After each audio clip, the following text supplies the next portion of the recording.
ঈদের পরে বাবার বাড়ি বেড়াতে এসেছি। মাংস ছাড়া আর তেমন কিছুই খাওয়া হচ্ছে না। আমার আম্মু তো তার জামাইকে এটা সেটা রান্না করে খাওয়াচ্ছে। আম্মুকে আজ একটু শাক ভাজি করতে বললাম। আমাদের রান্নাঘরের পেছনে অনেক ধরনের শাক হয়েছে, শাকগুলো একদম সার ছাড়া শাক ছিল। আম্মু এখন গাছ থেকে কিছু কাঁচা মরিচ তুলে নিচ্ছে। মরিচগুলো দেখতে ছোট হলে কি হবে, মরিচগুলো প্রচুর পরিমাণে ঝাল। আজ অনেক ধরনের পিঠাও বানাবে আম্মু। জানি না এত কাজ সে কি করে করে। চিতই পিঠা আমার সবচেয়ে পছন্দের একটি পিঠা। পিঠাগুলো অনেক সুন্দর হয়েছিল। এই জন্য আমি আম্মুকে বললাম কয়েকটা পিঠা ভিজাতে। আমার আম্মু সারা বছরের জন্য খেজুরের গুড় সংরক্ষণ করে রাখে। খেজুর গুড় দিয়ে দুধের শিরা থেকে অনেক সুন্দর ঘ্রাণ বেরোচ্ছিল।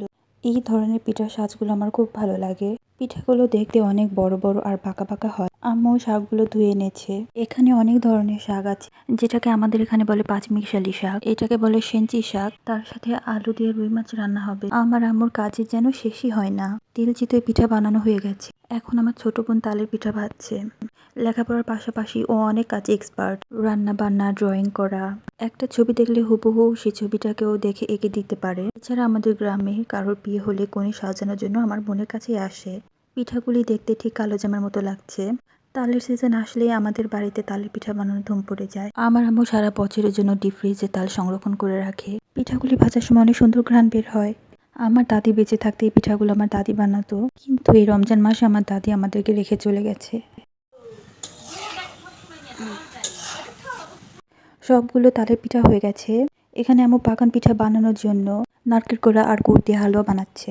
হালুয়াটা হয়ে যাবার পর গরম থাকতে থাকতেই এভাবে লম্বা করে নিতে হবে। এই তো পাকান পিঠার জন্য লম্বা লম্বা নাড়ু গুঁড়া তৈরি হয়ে গেছে। আমি তো কয়েকটা এমনি এমনি খেয়ে নিয়েছি। আমি এখন পাটিসাপটার জন্য হালুয়াটা তৈরি করছি। এখানে গুড় আর নারকেল আছে। এখন চালের গুঁড়ি আর লবণ দিয়ে দিচ্ছে। আমি আম্মুকে এত সব কিছু করার জন্য অনেক নিষেধ করলাম, কিন্তু কে শুনে কার কথা।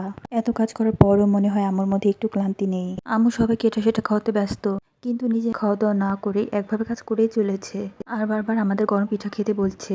এটাই হলো মায়ের ভালোবাসা। কথায় আছে, সন্তান খেলে মা বাবার পেট ভরে। আমার আম্মু আমাদেরকে খাইয়েই অনেক খুশি। এই তো পাটিসাপটাগুলো হয়ে গেছে।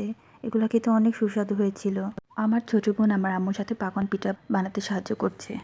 আপনারা হয়তো ভাবতে পারেন আমি ঘুরে ঘুরে সবকিছু দেখছি আর খাচ্ছি, কিন্তু কোনো কাজ করছি না কেন। আসলে আমি বাড়িতে এলে আমার আম্মু আমাকে কোনো কিছু করতে দেয় না। আসলে কথাটা ঠিক, সবার ছুটি থাকলেও মেয়েদের কখনো ছুটি হয় না। এই জন্য বাবার বাড়িতে এলে আমার মনে হয় আমি ছুটি কাটাচ্ছি।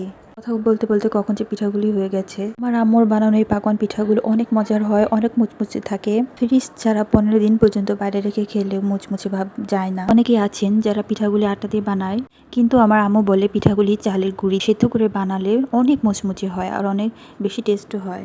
এই পিঠাগুলি একটু বেশি লাল লাল করে ভাজলে আমার খেতে বেশি ভালো লাগে। অবশেষে আমার মায়ের সারাদিনের কাজ শেষ হলো। জানি না সে এত কাজ কি করে করে।